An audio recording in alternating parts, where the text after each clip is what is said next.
Good evening. Good evening, everyone. Welcome back to Edible Education 101 after your wonderful spring break. I'm Will Rosenzweig. I'm your guide for this illustrious course this semester.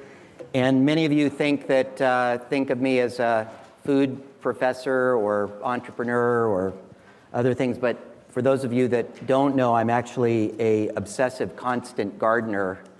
And in the last 2 weeks while you were on vacation, a lot of things came up out of the ground, and I just thought I would indulge you with a few pictures of my garden.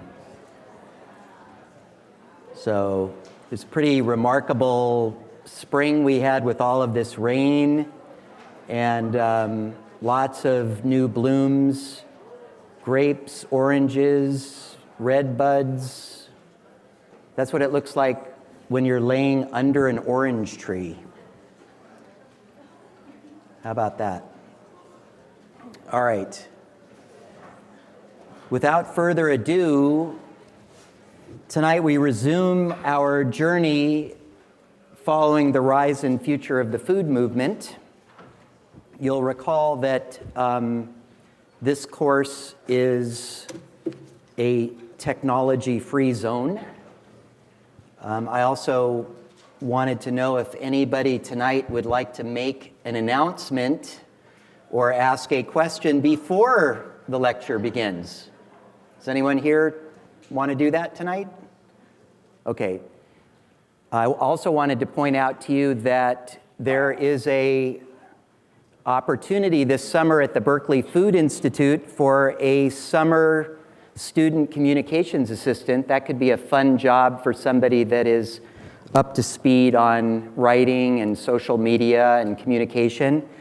And if you want to know more about it, you should go to the BFI website and look for the application, which is due April 26th. If anybody needs a recommendation, certainly taking this class is a great preparation for that role. And myself or the teaching assistants would be happy to put in a good word for you to the folks that run BFI.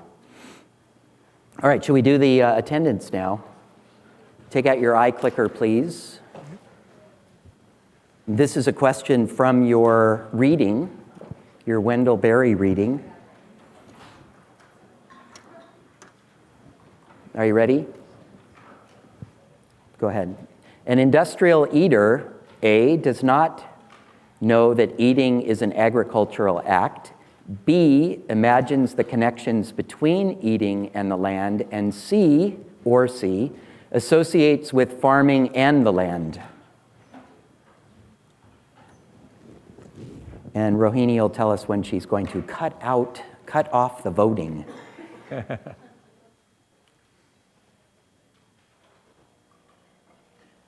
5 seconds. 5 seconds. Okay, let's see. No more voting. What's the chart say? And what do you say, Rohini? Is that the right answer? Sorry, let me just put this right here. That is the correct answer. Very good. Yeah. Looks like most everyone read the reading this week. Thank you. We will log that into B courses. Okay. Now, we're happy to present you with the next writing assignment, your final assignment for this course. We put a lot of thought into this, and we hope that you really enjoy the assignment. I'm going to go over the assignment with you now, and then we are going to post it, or it may have already been posted to B courses. Remember, the learning objectives for the course were to acquaint you with the challenges and opportunities in the food system, introduce you to a lot of the people who are shaping the conversation around the food system, help you develop this kind of superpower of transparency, being able to see through the opacity of industry, of labeling, of farming practices, all across the supply chain, and start to understand how things are connected. Now, for the final assignment, what we really want you to do is think about the issues that you've been presented with in the class and pick one that is particularly interesting to you. Let me read to you the assignment. Throughout the semester, several charged topics such as labor rights, animal welfare, labeling, transparency, and concentration of power have been showcased in Edible Education 101. Choose any key food systems issue that is important to you and that you are passionate about, and identify at least 2 perspectives on the topic. Identify the issue's different stakeholders and describe the positions they hold and the tensions that exist. So what you want to do is pick the issue and then identify and research at least 2 perspectives that different people or groups hold on that issue, and identify and describe the tensions that exist. Describe the competing positions in detail. Now take a stand. Which perspective do you believe is the right approach for people and planet, and why? Next, develop a persuasive message about this issue for a specific audience that doesn't share your view. Describe your target audience and perhaps where you'll find them. Articulate your argument and define the desired outcomes you'd like to accomplish. Develop an approach and a plan for how you will share your message with this specific audience. Your goal is to generate the greatest impact by changing minds and behavior.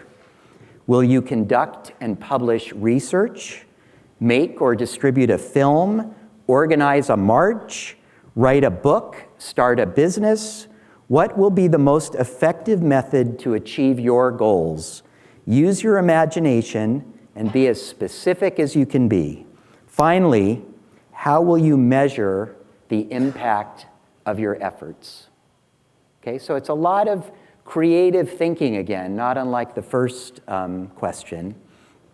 And what we really want you to be able to do is pick an issue that you care about, research, describe, and document competing perspectives, define and defend your own position, develop a strategy and plan for persuading an audience, and then describe the outcomes that you'd like to achieve and how you'd measure them. Paper's going to be due on our last class meeting, April 26th at 6 p.m., so before class starts.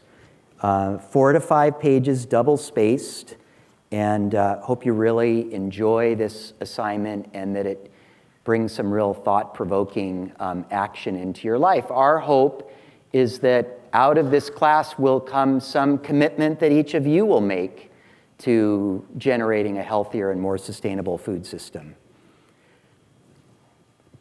I think I need help from the technical people, Rohini, with this, because I think this might need new batteries, because this isn't working. Thanks. And now, actually, before you leave, Rohini, we're going to do the iClicker thing again. So maybe, Ryan, could you do this? Could you take care of that? Here, Ryan. Thanks. Nice. So we're narrowing down on dates for the field trip to Green String Farm. This could be a really wonderful hands-on experiential voyage for you. We're narrowing it down to 4 dates. Friday, May 5th and 6th are that last week of, what is it? Is that? It's the last time before our week. Yeah, R&R week? R. RRR week. And then the next week is sort of at the end of finals. So could you let us know which is your first choice, just so we have this information, if you're planning to come. And then next week, we'll figure out how to organize the trip and narrow down on a date and confirm with Bob and see if Alice can join us and all those good things. Do you have that now? We'll give you a few more seconds to... Yeah, question? I don't know. What? These are all Fridays and Saturdays, So sometime during, yeah, I mean, probably go up there, I would think, in the late morning and maybe have lunch up there or picnic or something like that. It's in Sonoma County, so it's about a half hour. Oh, it's an hour? Okay, yeah. You want to come back before the traffic gets crazy. So it'd probably go late morning, come back early afternoon. Okay. Great. You capture that information? Yeah. Okay, great. Now, I thought it would also just be fun. You know, we're in class 11. We only have 3 more class meetings, but I thought it would be interesting for us to retrace our steps. So if you'll remember, Alice Waters led off the course with her focus on values in the food system, and especially slow food values. She was followed by Mas Masamoto, remember, who wrote Epitaph for a Peach and talked about the role of the farmer and the joy of collaborating from the farm to the table and with customers. Very eloquent. Then Robert Reich joined us, at a very contentious time. We had a big protest on campus that night, and he talked a lot about this merging of economic power with political power and how that's generating inequality and the stratification of opportunity in the culture to a really kind of unsustainable point. And we also talked about that concentration of power in the food industry that week, where a lot of these little companies are getting gobbled up by big companies. And in some cases, those little companies are transforming the bigger companies. But on the other hand, there's a lot of disruption going on about where things will settle out. Naomi Starkman, the founder of Civil Eats, joined us and talked about the importance of an independent press, particularly focused in the food system. Saru Jayaraman talked about the Restaurant Opportunity Center. And again, she was here at a very powerful moment in time before the Secretary of Labor was about to be confirmed, but then was rejected or resigned at the last minute. That was very powerful to hear her focus on restaurant workers, wages and rights, and also the triangulation with issues of sexual harassment in the food industry. The following week, we talked about the microbiome and the science of diets and the science of personalized nutrition. We had Dr. Bruce German and Christopher Gardner and Justin Sonnenberg and his famous photograph of the microbiome of a mouse. The next week, we had our Food Tech Innovation Showcase. We had a number of Haas and Berkeley alums talk about everything from automated meal delivery to the kitchen of the future to plant-based protein. Thank you so much. Hopefully that will work now for Michel. The next week we had Anna LePay really talking about how we're going to feed 9 billion people on a warming planet, and Sophie Egan also described her research from Devoured. Next week we had Raj Patel and Michael Pollan in conversation, followed by Gary Hirschberg and Paul Shapiro from the American Humane Society, and then last week we had Davia Nelson and the Cowgirl Creamery founders. So it's been quite a journey, and tonight we have a fantastic guest. I'm so happy to be able to introduce you to Michel Nischan.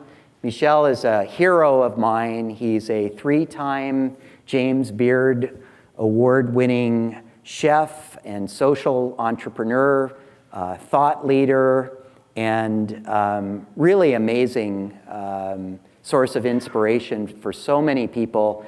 He, probably more than anyone I know, has brought together the tenets of health and sustainability and access through food in a way that's just really scaling up to include a whole group of people who may have been left out of the food movement. And I know that that's an issue that's very important to people in this class, that's come up a lot, about how do we democratize this food movement? How do we make it accessible to everyone? And I don't know anyone that's done more to make that a reality than Michel. And he's the founder of Wholesome Wave, which you're going to learn a lot more about. But I just wanted you to see Wholesome Wave's mission statement, because we've talked about here in this business school auditorium the importance of clarity of mission, but I just love the way this is articulated. Wholesome Wave empowers underserved consumers to make healthier food choices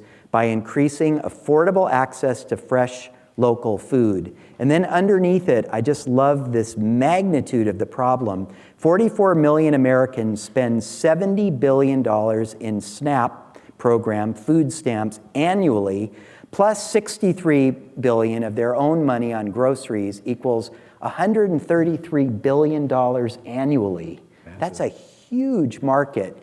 We are working to unlock that purchasing power by shifting how the money is spent.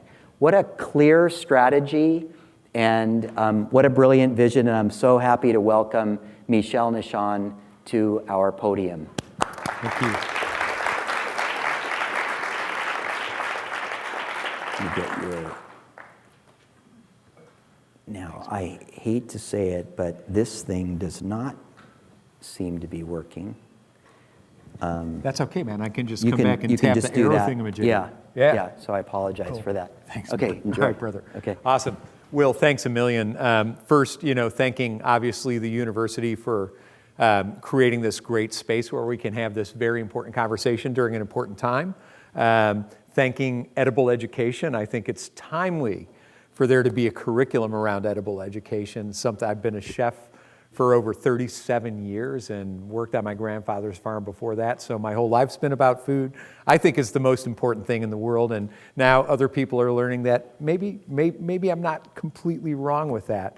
And a super special thanks, Will, to you, for leading, edible education, but just for all of the amazing things that you've done in proving that you can make money and you can make good things happen at the same time, and that's something that's incredible. When we can actually look at the economic power that exists in the everyday life of people, and we can conduct our businesses in a way that takes care of them, takes care of our planet, takes care of us and our family, but actually creates real meaningful change, that's a good thing. So thank you for your entire body of work, Will.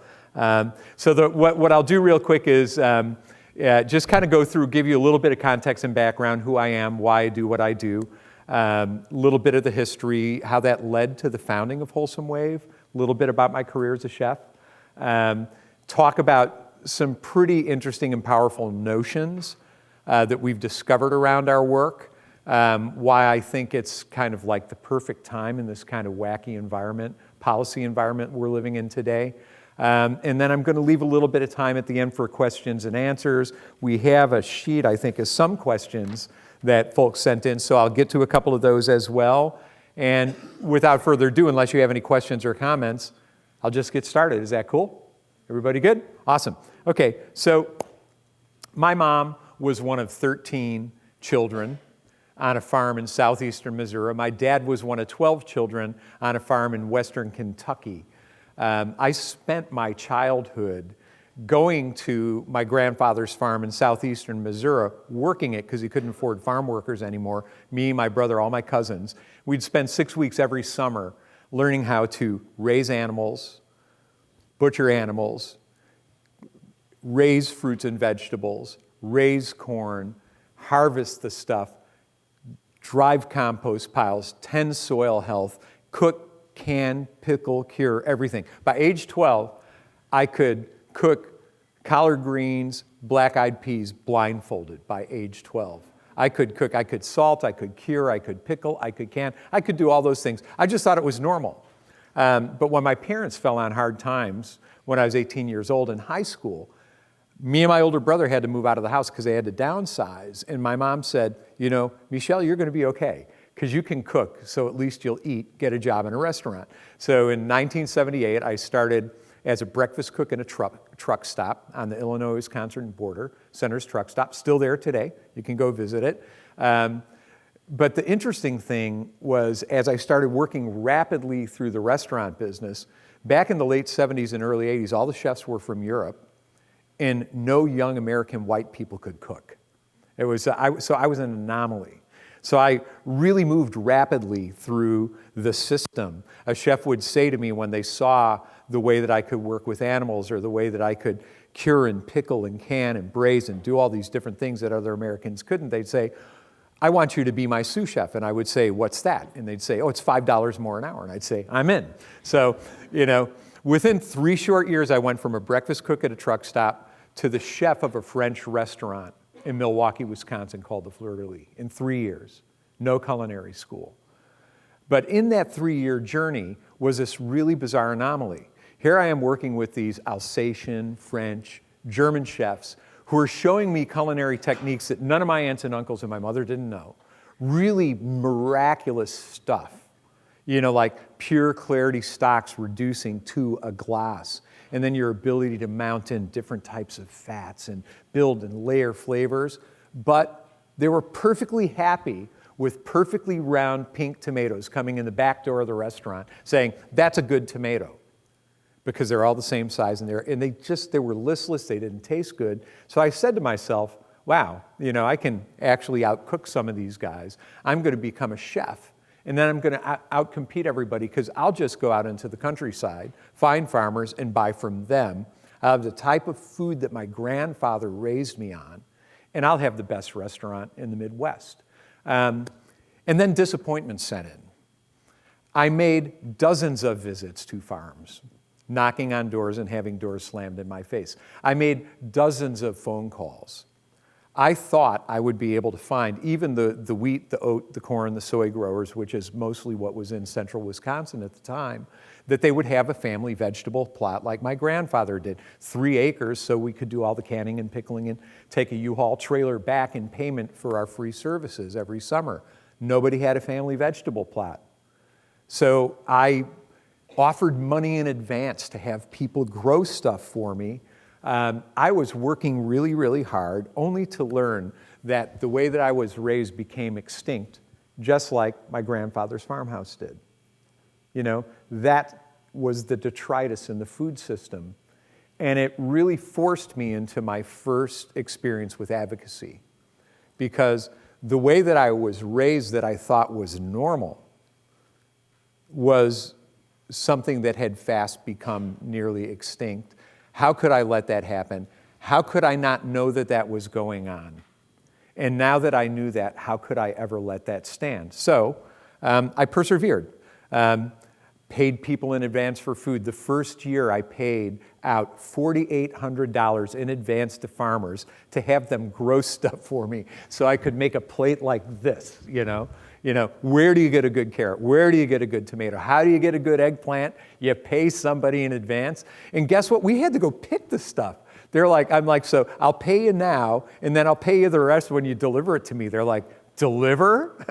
I'm not gonna deliver food. I'm a farmer, man. I don't deliver stuff. So we picked it up. We went from dozens of calls, though. I mean, I remember all of the phone calls that I made and the visits I made. In the first year, I think I was lucky if 5% of everything in my cooler came from a local producer. Lucky. Maybe 2%. I wasn't measuring. All I knew is that there's like a little corner in my cooler where I could put the stuff that I was getting from the couple of local farmers that I convinced, and the rest of it came from Cisco. But today, I can make like a handful of phone calls and have 100% of everything in my restaurant come from a local producer. Farm to table has become kind of a normal thing for many, but oddly, it's a boutique movement. It's very small. So it raises a couple of questions. One question is this, okay, if only upscale and high concept restaurants can afford to play in this, and their customers who can afford $20 to $50 for an entree are the ones who can afford this, the whole food shoppers. If everyone can't afford sustainable food, truly sustainable food, then can our food system be truly sustainable? That's a key question. Another question, can just farmers markets make a difference? If we tripled the 8,800 farmers markets that we have today, would it make a meaningful difference in a country that has close to 750 million acres of land in conventional agricultural production? And if all the current boutique restaurant concepts that feed the lucky 5% went farm to table tomorrow, the ones that aren't, would that make a difference when fast, casual, high concept restaurants and white tablecloth restaurants only make up 1.5% of the entire food service industry? So big target when we talk about changing our food system, and just a couple of boutique movements where that dream is becoming a small, what I call a micro reality. But then we have 64 million Americans who are low income. So that's the 44 billion people that rely on SNAP, otherwise known as food stamps. But there's another 21 to 23 million, depending on the year, that are food insecure. They have trouble putting food on the table at all tonight, let alone any good food. That's happening right now. Definitely aren't eating in any of the restaurants that I mentioned, let alone being able to afford the basic ingredients to put a healthy meal on the table. But because it represents 20% of the American population, I think it's an interesting sector to look at when we talk about how do we get large amounts of people to actually buy into participating in a changed food system. And I think to do that, we have to look at what they're spending on food, right? So Will mentioned it earlier, it's on our website, 70 billion in SNAP, another 63 billion in the money, $133 billion on retail food. Now, let me help you understand just how big that market is. In 2012, the last data that's available from Walmart, 55% of their sales, or $244 billion, was groceries in 1 year. Global annual grocery sales. That's more than half of Walmart's global annual grocery sales. Just underserved consumers.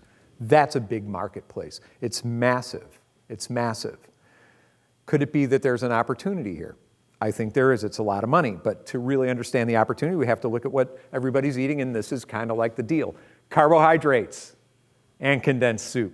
And in fact, you can take, many of you might actually do this, right? You cook the ramen noodles, you soften them up, and instead of putting that lousy seasoning packet in there, you pour the water off and you stir in a can of cream of chicken soup, cream of mushroom soup, cream of celery soup, tomato soup, whatever it might be, and a very popular recipe in a food desert community, underserved urban or rural community, is minute rice with cream and mushroom soup.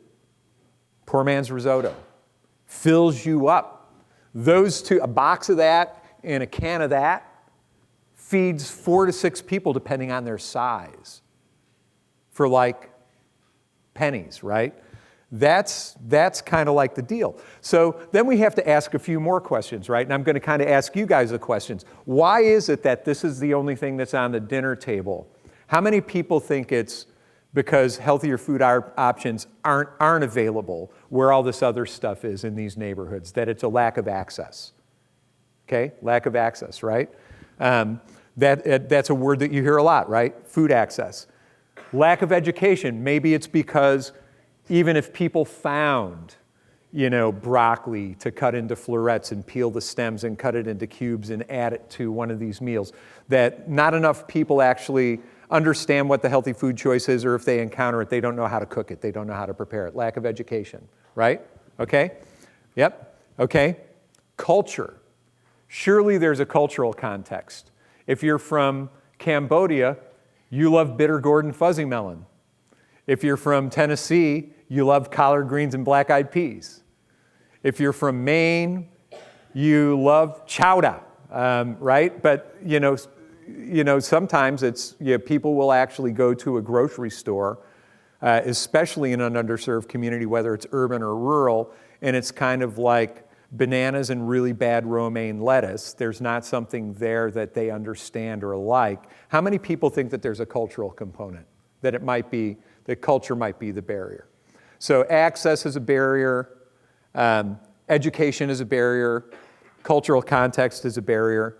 To understand the true answer, I think we need to understand really first the resources that consumers struggling with poverty have in the context of what it costs to put a healthy meal on the table.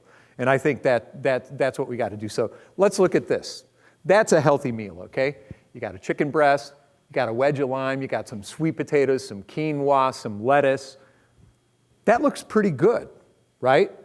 So, many believe that this inexpensive meal should be easy for a family struggling with poverty to put on the table. It's not that much, but lack of access, if you don't have access to the sweet potatoes and the lettuce, take that off the plate, right? There you go, right? Cultural difference. If you don't like sweet potatoes, are sweet potatoes going to make it on the point, right? Lack of education. What do you do if you like sweet potato but you don't know how to cook it? Is it going to end up on the plate? So lack of education kind of leads to, well, let's just go to the fast food restaurant and get a value meal, right? $5, burger, fries, and a Coke, right? But what about cost?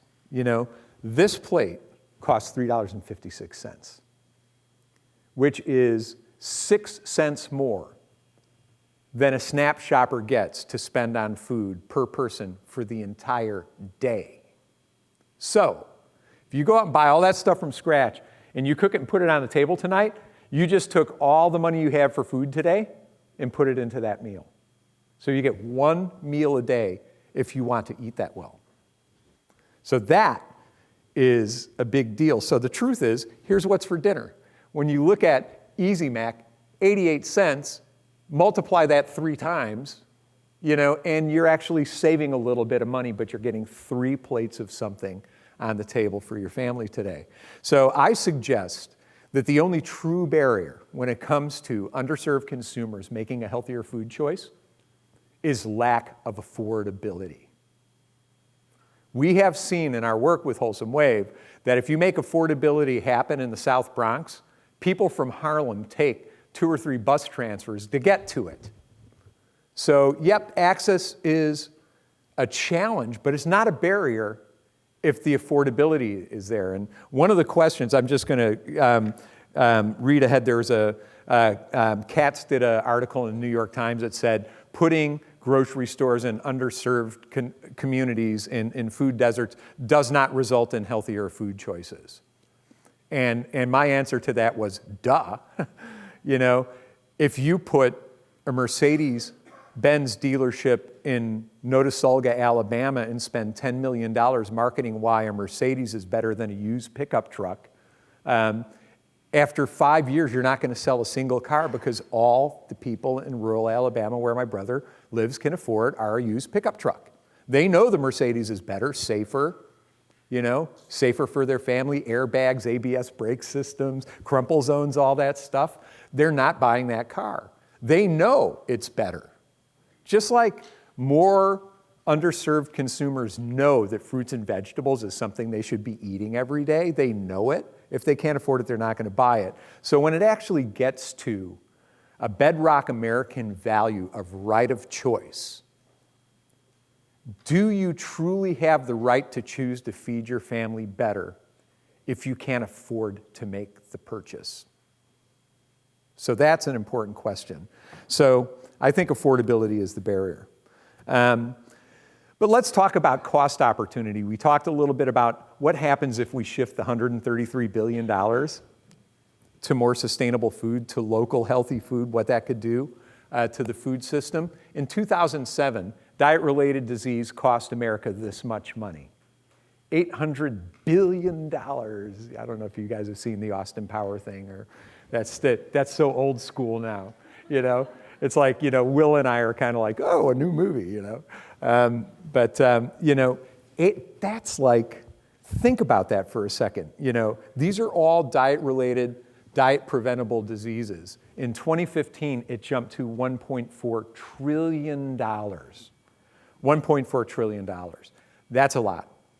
Now, a couple of weeks ago, I was at an AgriPulse meeting with a whole bunch of conventional farm people. It was like big ag, other folks around the energy of what's the future look like when we don't have a cabinet yet that has all the appointees for Department of Agriculture. Mike Conway of Texas, from the Austin District, Republican, he's the chair of the House Ag Committee, got up and delivered this eloquent, emotional, beautiful, heart-wrenching talk about how he was struggling and then has decided that he would not stand in the way of eliminating the McGovern-Dole World Hunger Act at $1.7 billion a year. That as a young senator, he visited Africa, he visited Madagascar, he saw the program in place, he saw the happiness and the joy that it created amongst famine-stricken populations. He saw the American flag on the bags of food. He is vested in this program, but has decided, perhaps rightly in his mind, that the $12 trillion debt that he would be leaving his grandchildren cannot stand. And that is a lot of money, $12 trillion. But if we talk about it in the context of impact, get your calculator out and divide 1.7 billion against $19 trillion. You'll find that it's it's 1/1000th of the bill. So what that means is we have to chase 1,000 things at 1.7 billion to actually have an impact on the $19 trillion in debt. That's 1.4 trillion. That's 5%. We only have to find 20 of those. So when people talk about fiscal conservatism, fiscal responsibility, you have to ask them the question, is it really efficient, effective use of my tax dollars for you to chase 1,000 things to cut at $1.7 billion? Or do that for 20 years? You know, and because in reducing healthcare costs, you actually get the bang for the buck immediately, it might only take like 8 years to actually eat our way out of the national debt. Wouldn't that be delicious, right? That's a good line, isn't it? You can use that. Yeah, write it down. So anyway, you know, when we look at this paradigm, it kind of begs the question, right? Imagine if underserved consumers could take their $133 billion, all of it, and spend it on healthier food choices, right?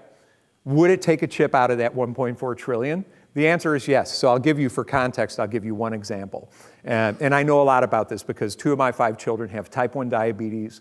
It's how I learned about type 2 diabetes, which is preventable through food, reversible in the early stages through food.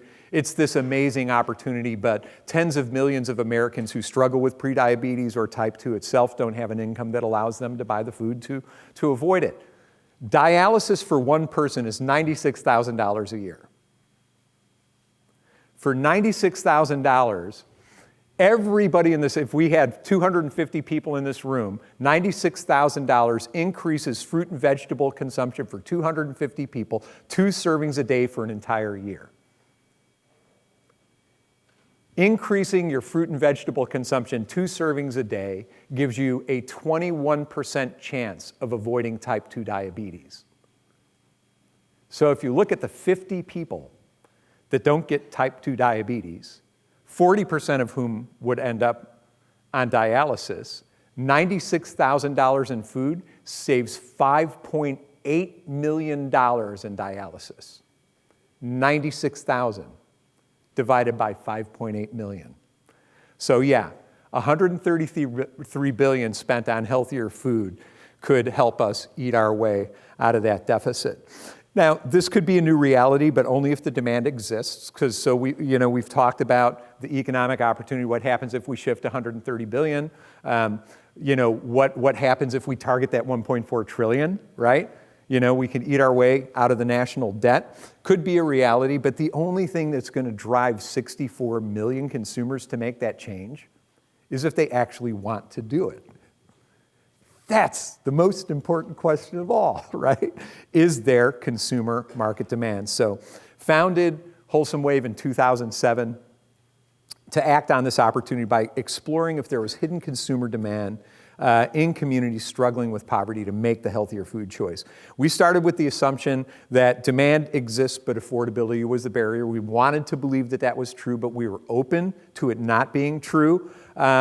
So we had to do 2 things. First, we had to level the price playing field. There was no talk about, we couldn't go to the government and say, hey, can we take these subsidies that make the rice and the noodles and stuff so artificially cheap and take that money and put it into fruits and vegetables to make it cheaper. We couldn't do that. So we basically created a 2-for-1 fruit and vegetable sale using wooden nickels, right? High tech. We actually call that MVP, man, minimally viable product approach, okay? And, we raised private money so that we could double food stamp benefits when spent on locally grown fruits and vegetables at farmers markets and participating retailers. And here's what we learned. Well, first, before I do the reveal, there were people that were like bugging us, donors who wanted to throw money at us if we would study health outcomes. And we kind of refused to do it because we have to remember the question, does demand exist?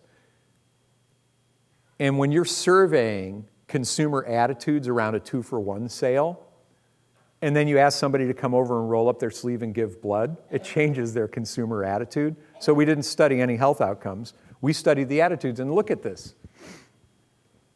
3 years in a row, qualitative studies, more people every year. The third year, over 3,600 SNAP consumers, different people every year. While the number of shoppers increased, the things that were important stayed the same every frickin' year.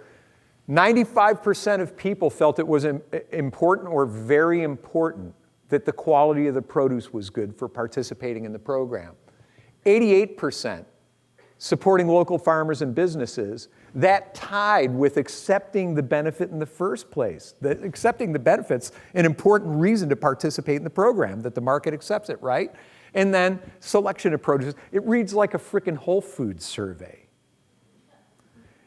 Now, it did not surprise me when Walmart made their pledge to the Partnership for a Healthier America, saying by 2015, 15% of all of our fresh food will come from within the state where our stores are at.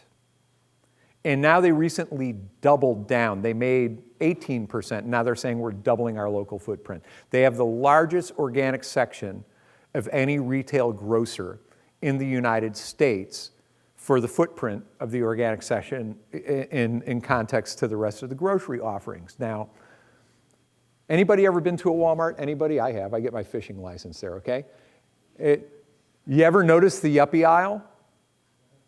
No. There ain't one.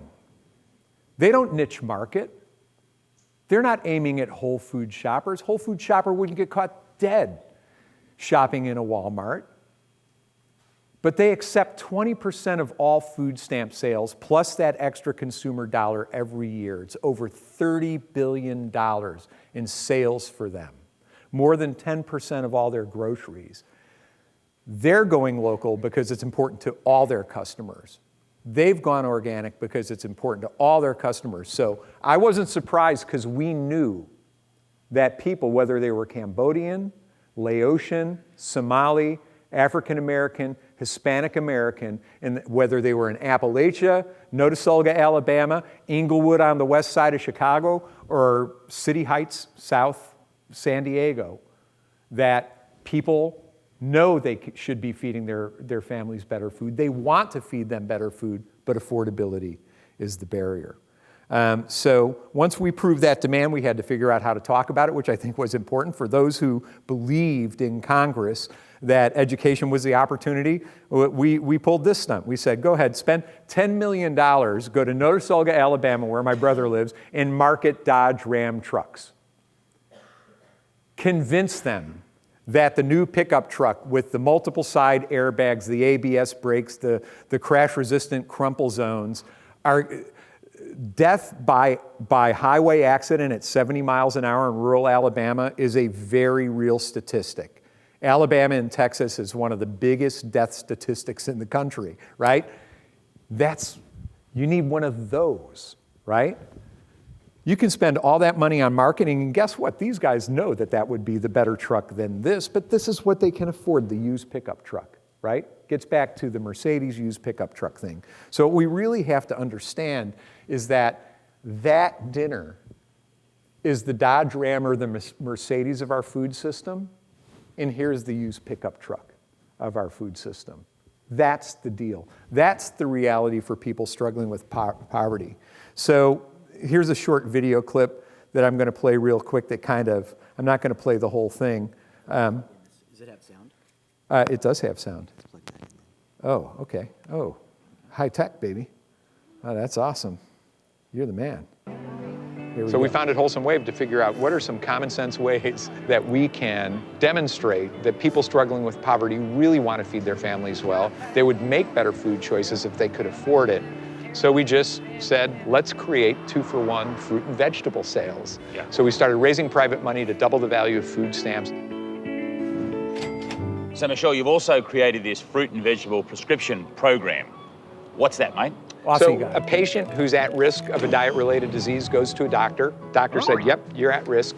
Gives them a prescription, tells them to increase their fruit and vegetable consumption a serving per day, and the whole family participates. So the patient's not in isolation. They go to the farmer's market, exchange the prescription for free fruits and vegetables, eat more fruits and vegetables, then go back monthly to be measured for their health outcomes and their progress, and then they get a refill for their prescription. So doctors who are often frustrated because all they can do is advise a low-income consumer that they should be making healthier food choices can actually give that advice, and then the prescription actually allows that consumer to get the free fresh fruits and vegetables they need.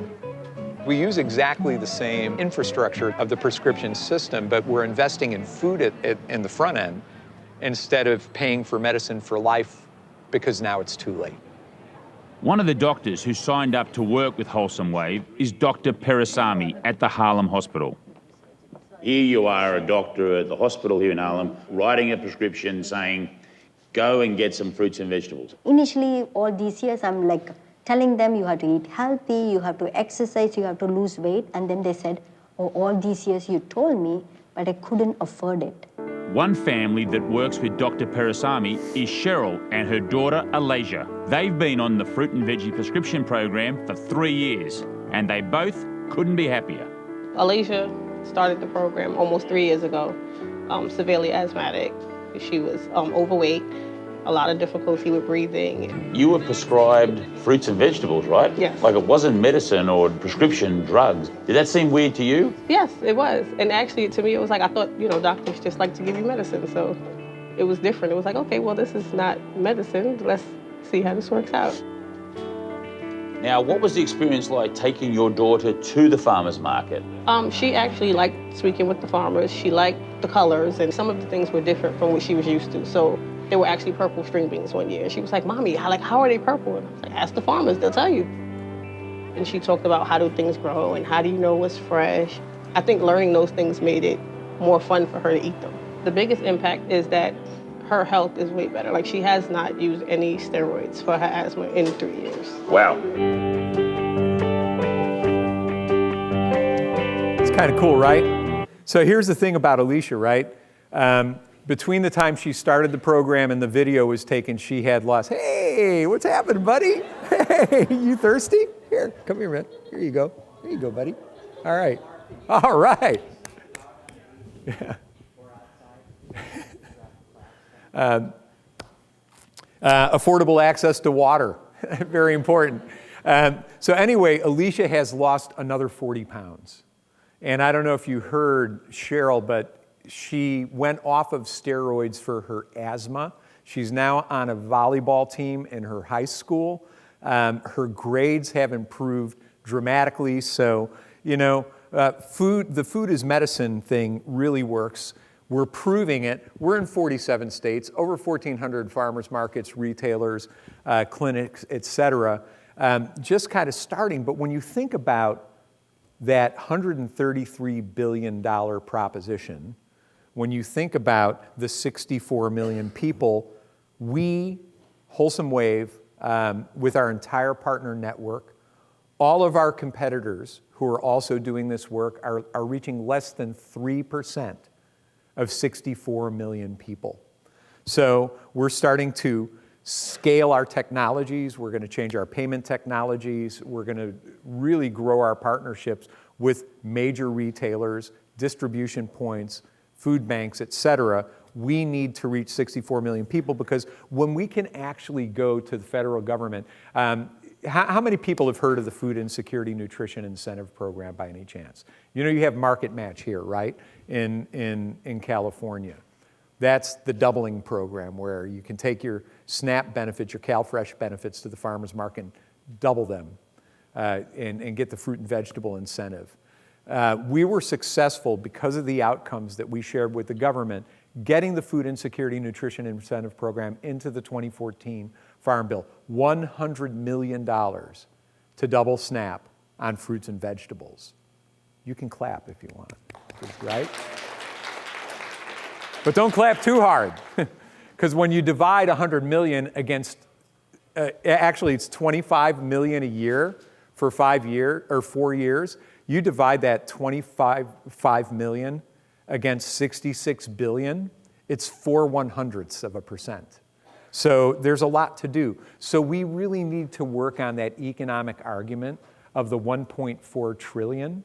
But the only way we're going to get the type of attention where the Congressional Budget Office and the Office of Management and Budget will actually allow Medicare and Medicaid to be coded so that it can reimburse healthy food purchases, imagine that, is if we can reach 5,000 person in one community and a control group of 5,000 person people in another community.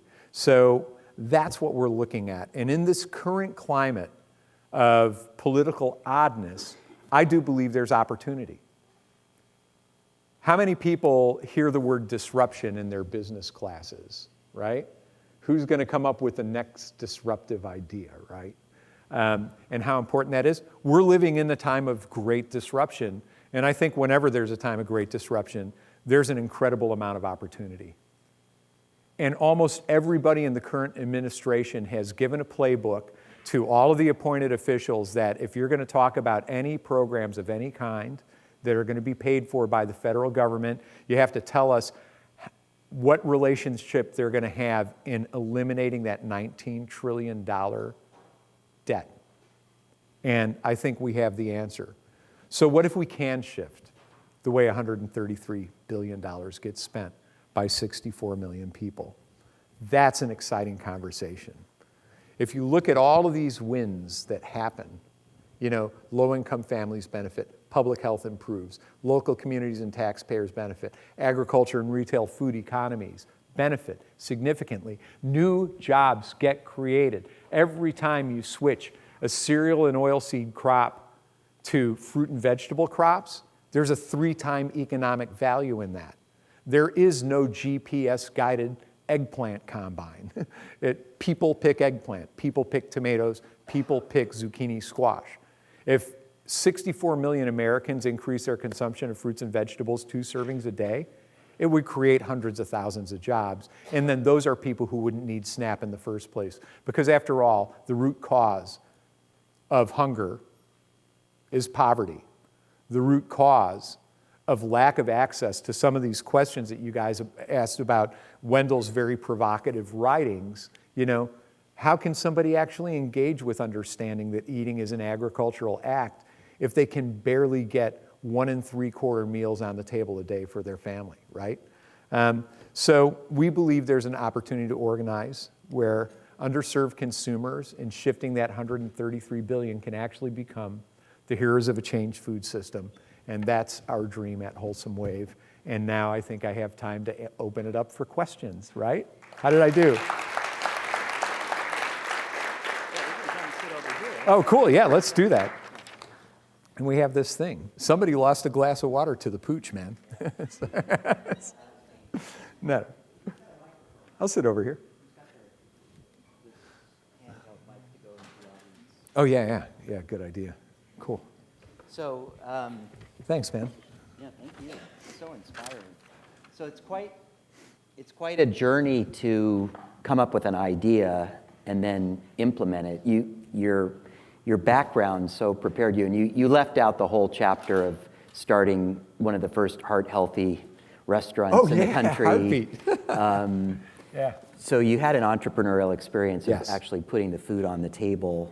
Do you want to tell a little bit about that sure. chapter? Back in 1997, in the first W Hotel that ever opened in the world, that was on 49th and Lexington, I had this reaction when my first son was diagnosed with type 1 diabetes, and I learned that what we did with Chris's food would have more to do with the success of his long-term outcome than anything. I'm kind of like, wow, I got this, I'm a chef.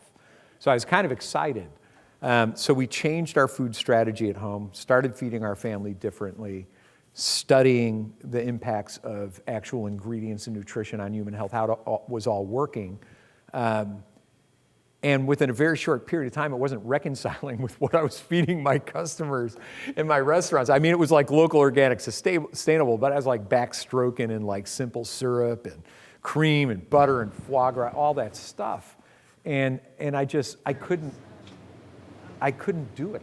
I couldn't feed my customers what I wouldn't feed my son. So ended up meeting Drew Nieporent of the Myriad Restaurant Group, a very famous, longtime restaurateur in New York City, who was over 300 pounds at the time, really needed to change his diet. And we came up with the idea for Heartbeat. And the idea for Heartbeat was simple: local, organic, sustainable, no processed foods of any kind.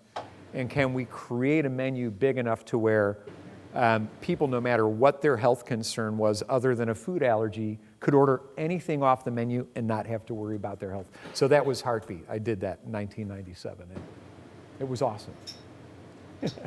And, I wanted to go back to the founding of Wholesome Wave, because there's a lot of aspiration here in the class about how do you use this marketplace. Mm-hmm. And I think Robert Reich really made us appreciate the fact that we don't really have a free market in the United States, even though there's a lot of argument about defending and protecting a free market. Yeah. We don't really have a free market, particularly in the food industry. We have, according to someone's perspective. we have a market that has a lot of subsidies and incentives. Absolutely. And it's very complicated. So where did you start? Like when you saw this opportunity, you started looking at the numbers. Like, what was the first thing you did?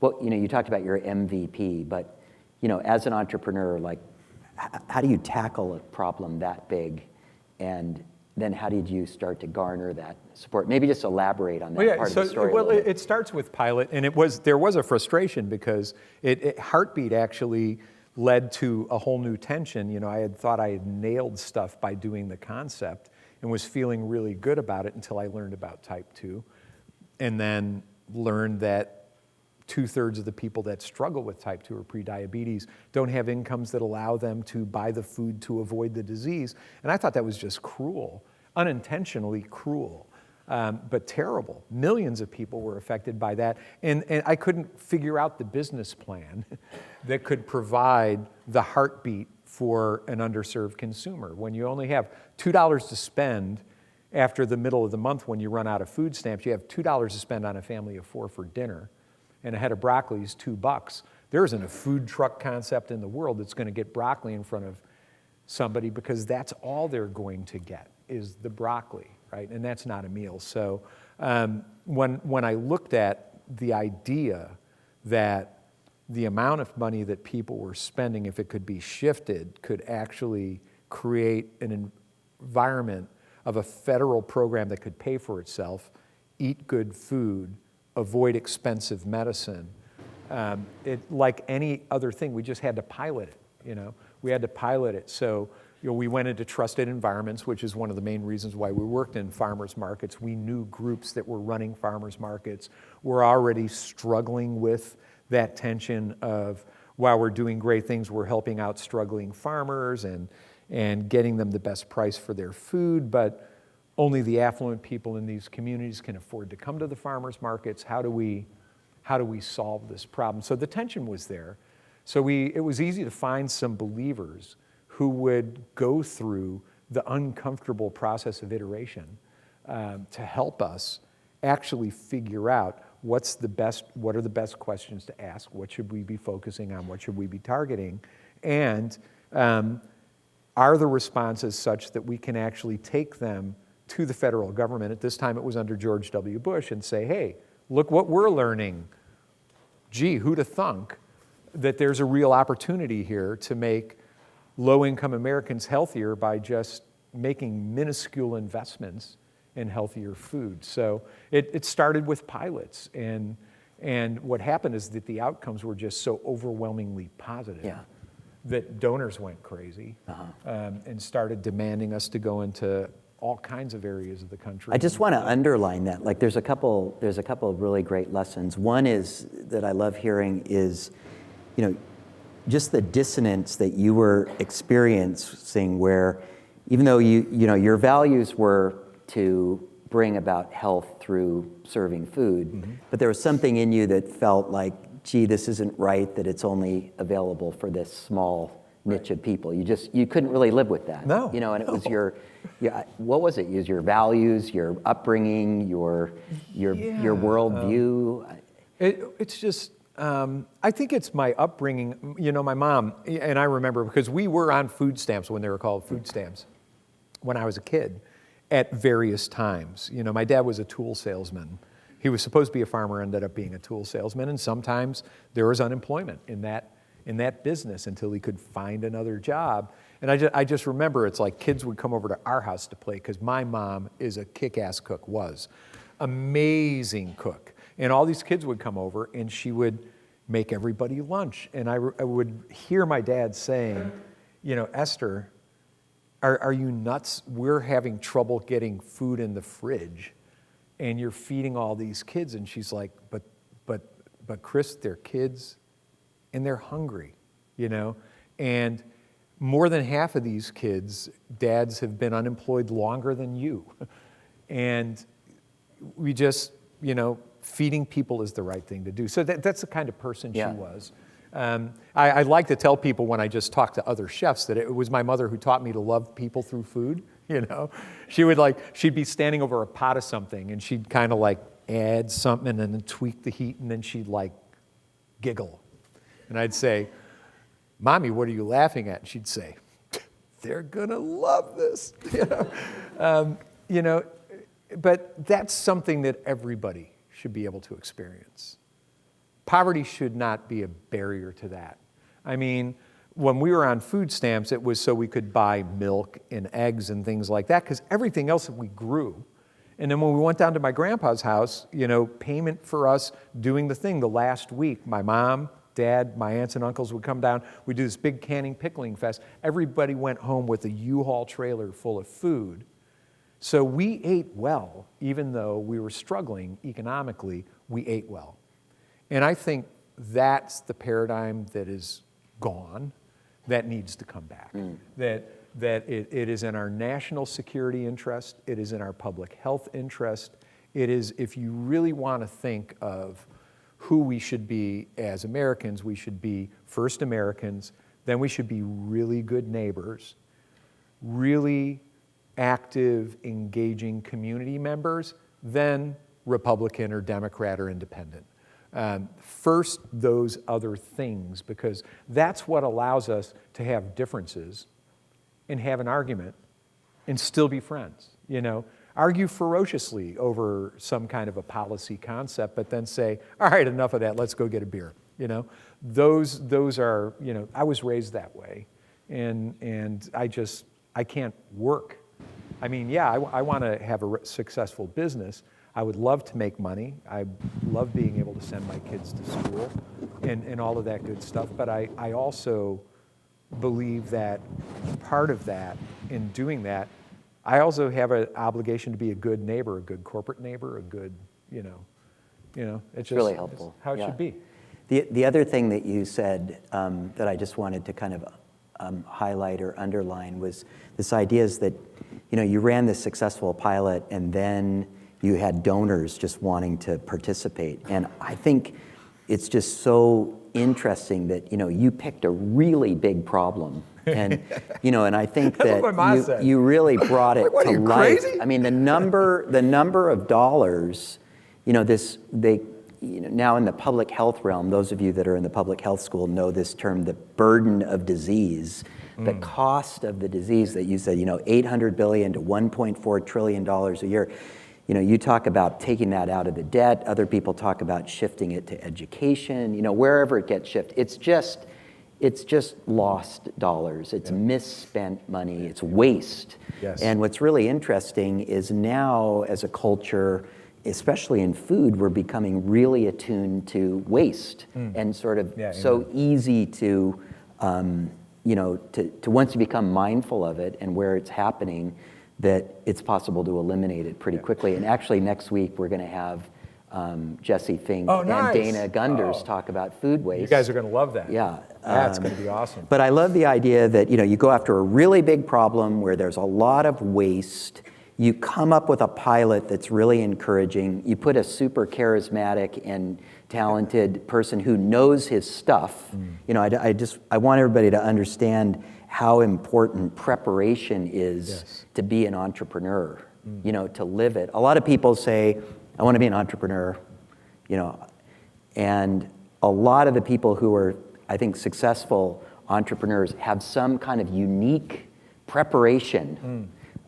It's not necessarily a formal preparation, but it's a preparation that, shapes their values, shapes their worldview, energizes their intention, and then sets them on this course like nothing's going to stop me. Yeah. And I think that was really better said than I've heard it said. And it really is, if you really want to prepare to be an entrepreneur, first thing is that you have to really love your idea and care about it. And you have to care about the problem you're solving to. It's like, what's the opportunity? Where's the white space? If the white space is in a thing that you actually don't care about and it's just a money play, that's no fun.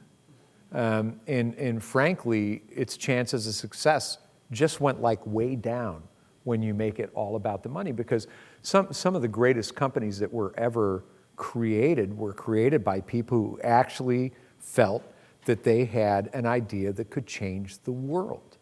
And that's where you want to start. Yeah. You can.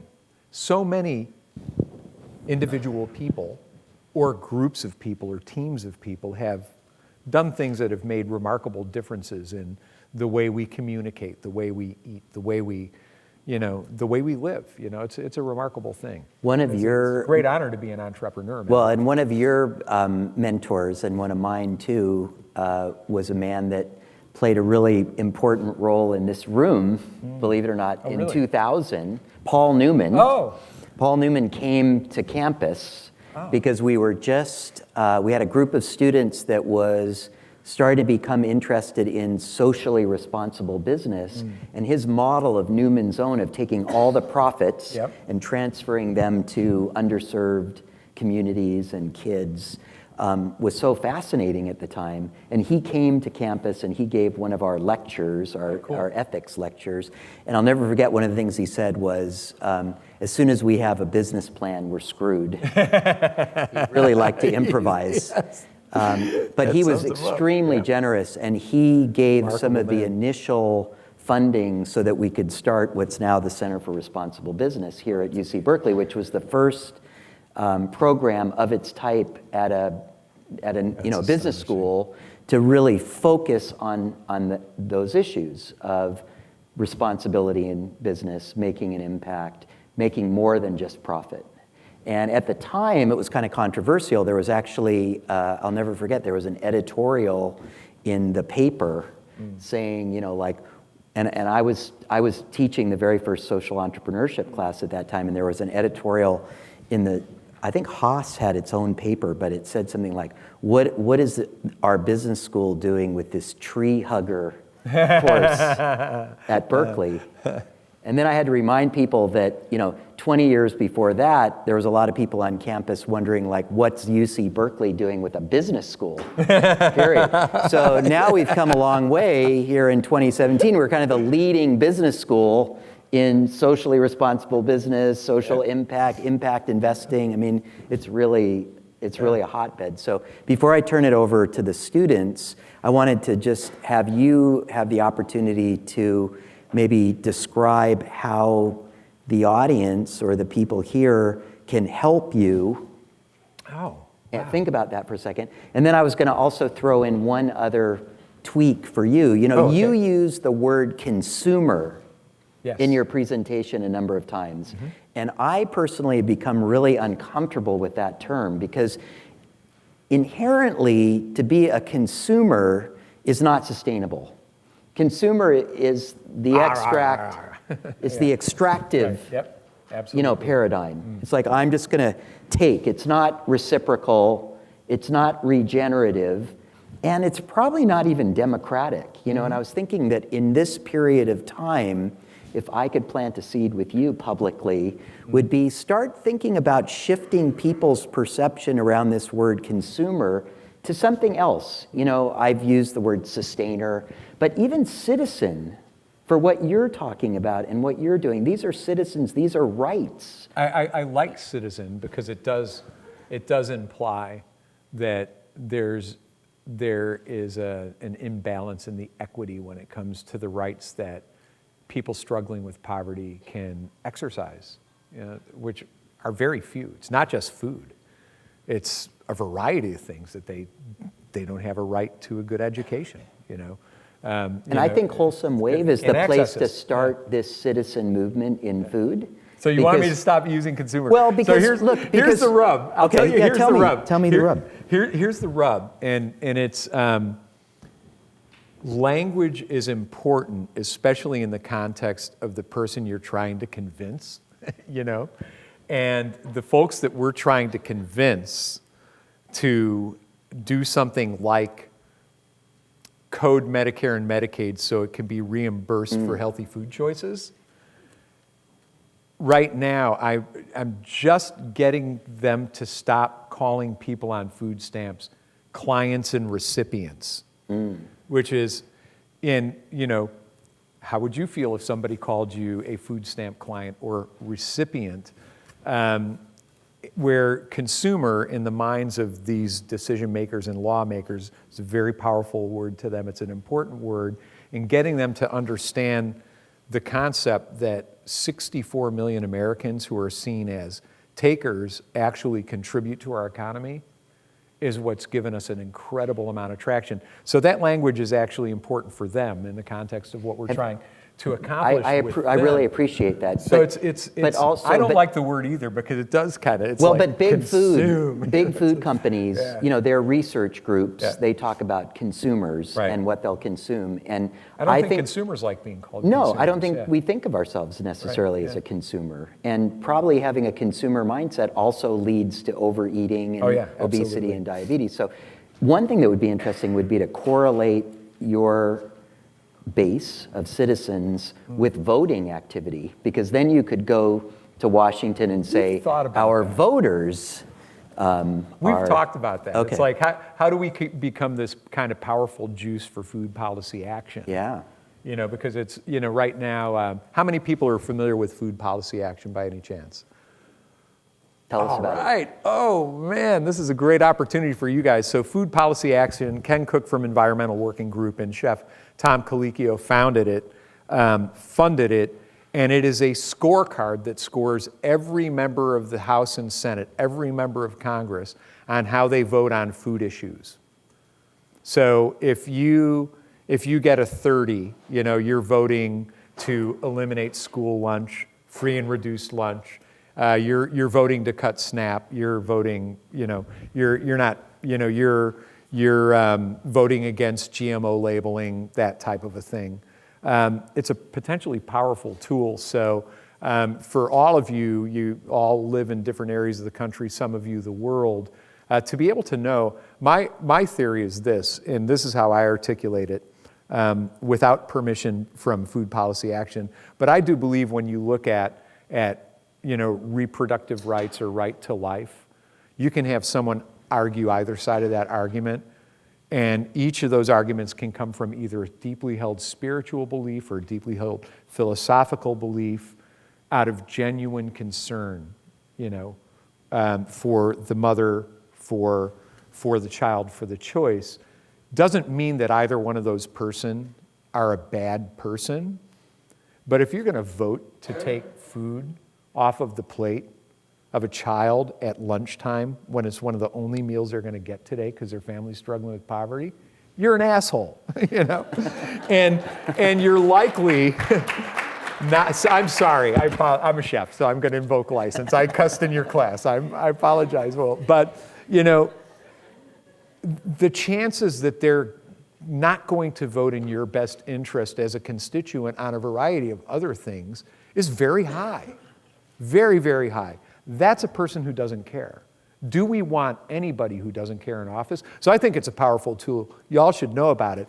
We want to try to figure out a way to connect it with populations that benefit from incentives to say, you like this?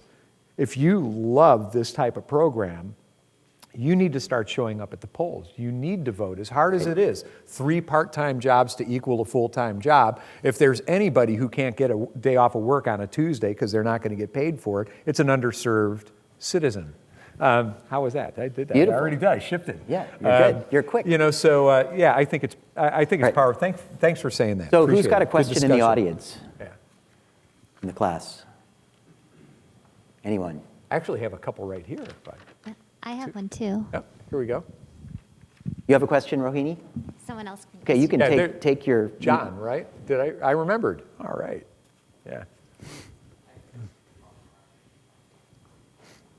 We like you to talk into the mic because then the audience away from the class can hear too. So there are millions of people who can afford healthy and organic food, but choose not to buy it. Mm-hmm. Can we use financial incentives to motivate them, or is it all about education with those who already have accessibility? That's a great question. There are, of the 64 million, that's one big block. There's probably, if you look at the middle class, people that would be considered well above the poverty line, but they're both heads of household are working full-time jobs often to be able to make the holidays happen and clothes and opportunity, have the kids involved in sports, and food is still to them something to save money on. So the income disparity cuts across all socio-demographic divides until you actually get into the upper middle class. People that are have one household member has a salary of $175,000 a year.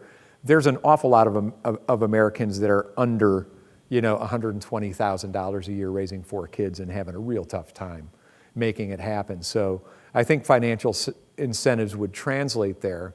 But there is no question that there is this in communities of poverty, middle class American citizens, that are looking at their grocery budget, upper middle class, lower affluent class, and so on. There are people in every one of those socio-demographic buckets that just couldn't care less. They feel invincible. They want, it's like they think that the Cheeto Taco Bell chalupa thing all kinds of wackiness just kind of like wrapped in 5 different things. The heart attack bomb. Is a really good idea. That's everywhere, and what we found is it's no more prevalent in any one socio-demographic bucket than another. But the thing that exists in consumers of poverty, so I'm not trying, to avoid the question, but we like working there right now because they're under a lot of pressure. And these are often single parents who are rubbing 2 pennies together to keep their children alive, to keep them alive between, the front door in the bus stop or the schoolyard. When something comes along, when you put incentives into that environment, the vigor with which they participate is pretty spectacular stuff. And you need that type of spectacularness if you're going to even consider the concept of how do you use that to motivate somebody to show up at the polls and vote based on food issues. So middle America, I think incentives could work, but I think in the context of education, it's actually more important in that age group. We've seen multiple, when you talk to Cheryl Brown, the woman from the Fruit and Vegetable Prescription Program, and there are a variety of others, stories that we have, they spend a lot of time worrying about how they're going to make sure that their kids grow up healthy and have hopefully a better life than they had. That emotion exists more in these underserved citizens and in that bucket than anywhere else. And I think being able to put tools in the hands of those folks is a really powerful opportunity. So that's why we choose to work there. And I hope it somewhat answered your question. Thanks, John. Rohini, do you have a question? Sure. A few weeks ago in the New York Times, there was an article that featured you and a former lecturer in this class, Sarah Jayaraman, on the role of sanctuary restaurants in this political climate. And I was wondering if you could speak to that as a chef and how you see it as being an effective tool today. Yeah, so, it's interesting.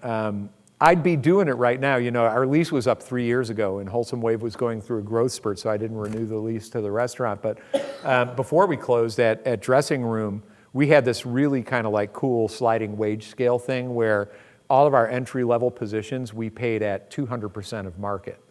So if you were a dishwasher, you got paid twice as much to be a dishwasher at Dressing Room as you did to work at one of our competitors. The result was we had the best dishwashers ever, but also things didn't break. The dishwater got changed in the machine 6 times a night, so servers didn't have to polish every single glass before it went onto the table, and all the cutlery and the efficiencies were amazing. We did it because we wanted to stem turnover. We wanted to get the highest quality employees, and then we also wanted to teach them other skills like grinding our flour, making bread, helping us with, butchery, prep cooking and all of those things. But as you moved up the chain, that percentage dropped. So at the very top, our chefs and our sous chefs were actually paid 10% below market. And it created this really interesting tension because the chefs and the sous chefs would be always getting offers, from other restaurants for more money than we were paying them. But it was so easy for them to work at Dressing Room because nobody threw away meat scraps and vegetable scraps. Everybody understood that one of the reasons why we ground our own flour was because the quality was so astonishing. The difference in the finished product in our dumplings and our pastas and our breads, that they protected those practices. And we ended up with a 10-year net turnover of 22% in an industry where the annual turnover is like 66% on average. So we would be one of those sanctuary restaurants. When we left, we placed everybody, but 2 of our Peruvian dishwashers, Carlos and Manny, who started as dishwashers. Carlos was our pastry chef, and Jaime was our executive sous chef. Where before Dressing Room, they had spent 6 years in the restaurant industry just being dishwashers at $7.25 an hour. So there's a lot of talent in the industry, and the majority of it comes from immigrant and refugee cultures. And without those folks, our business wouldn't be viable at all because there are plenty of people, plenty of real Americans who don't want to be a dishwasher, who don't want to be a prep cook. Who would, if we took unplugged immigrant and refugee workers from food service in that equation, we would not find people to replace those workers who are willing to do the work. And even at the higher wages that we were paying cooks, it was hard for me to find white cooks in Fairfield County, Connecticut, that liked working in a hot environment that was fast and demanding and required intense focus in an uncomfortable setting and excellence in productivity. No matter how good our operating culture is, it's not going to take away the fact that kitchens are really hard places to work. So we would be in the middle of that mix right now. and we probably would have been raided by now because we used to get raided all the time. Does that help with your question? Or, what are my thoughts on sanctuary restaurants? Yeah, I guess on the role of advertising if you are a sanctuary restaurant and what that means for business. Yeah. I don't know. I've been out of the game for 3 years. We would talk about it. We advertised on our menus. We put sidebars on the menus to tell the story of our food. We probably would use that as an opportunity to inform our customers of what we're doing and why it's important. But I think, right now, what's not happening, the language that my industry is not using, and I'm a little ashamed of it, but it's difficult for me to get into it because all of my time goes to the issues we're working on with Wholesome Wave. Chefs, restaurateurs, restaurant groups, we are citizens, we are employers, we are taxpayers. We are trusted voices in our community that feed tens to hundreds of thousands of people a year who are voting constituents, and we have a tremendous impact on their views about food and a variety of things. And what's not happening in our industry is that not enough chefs are stepping forward as leaders saying, how do we go to Washington's block and say, we are employers, we are taxpayers, we are all of these things, and we are influencers of a lot of your constituents. Get your act together. I got an idea. We should set up a weekend boot camp for you to teach chefs how to do that. That is a boot camp worthy issue. You're laughing because he doesn't have time to do it, right? Oh, he does it already. Yeah, Okay. but not on this subject. Yeah. So, no, but this subject, it's a good one. Here's a question up here.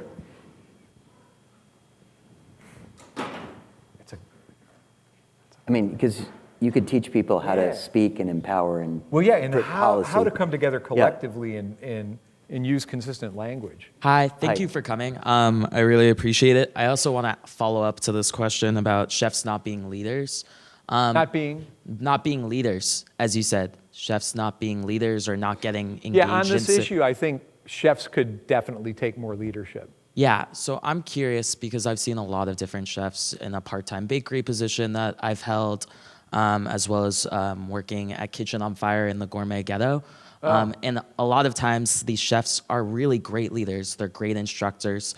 So I'm curious why you think the mobilization and the catalyzation of chefs doesn't happen versus the leadership component. Okay, so actually, I probably didn't speak clearly because there is a lot of that happening in the chef community where chefs are absolutely taking leadership on a variety of issues, but they tend to be animal antibiotics and growth hormones in factory farm animals, sustainable seafood, equitable access to land, migrant farm worker rights, things like that. This issue is a tough one because a lot of chefs who are leaders in other issues are also employers who haven't figured out the business model that doesn't rely on inexpensive labor. So there's a real challenge to advocate for something that you might feel you're shooting yourself in the foot because you might put your business model at risk. There aren't enough chefs and restaurateurs willing to say, let's try paying our low wage earners a lot more, paying our high wage earners a little less, and find out if something happens with our operating efficiencies that pays for that. We ran the same exact bottom line after we worked the kinks out, after 2 years of kind of screwing around with it. Once we started connecting everybody's pay to not wasting food, to why we grind our own flour and all of these other, once we were able to use the actual food we were producing as a metaphor for why everybody's life was so much better, that's when our workers started protecting it fiercely. And that's where we saw the lack of turnover. So it took us a while, but those first couple of years, we took about a 50% haircut in our profit, but we were still profitable. So it wasn't unpleasant for us, and it was cool, but it was also ballsy. It was we could have taken a big risk. I mean, it could have completely backfired. And then imagine what would have happened if we would have had to go back in and say, hey, you know that kind of double pay that I was being given, I got to take that back. You can't have that anymore. That would have been a catastrophe. But it was a real possibility that might have been an outcome. I mean, after all, you don't open a business to close it because you have principles, beyond what just the business is about. But I think on this issue, I'd like to see more chefs first really genuinely try to work out in their own business model how we can change that paradigm and the restaurant can still be a sustainable business, and then fight for that.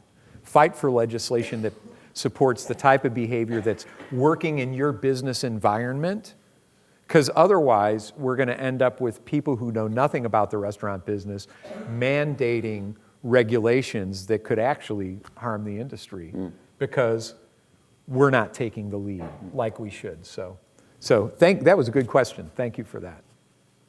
Well, I want to just thank Michel and Nischan for coming tonight and for all the good work that you do in the world and for sharing it with us. And we'll see you next week to talk about food waste with Jesse Fink and Dana Gunders. Don't miss that one. And get going on your assignment. Don't leave it for the last minute. It's a thinking assignment. Cool. Thanks, man.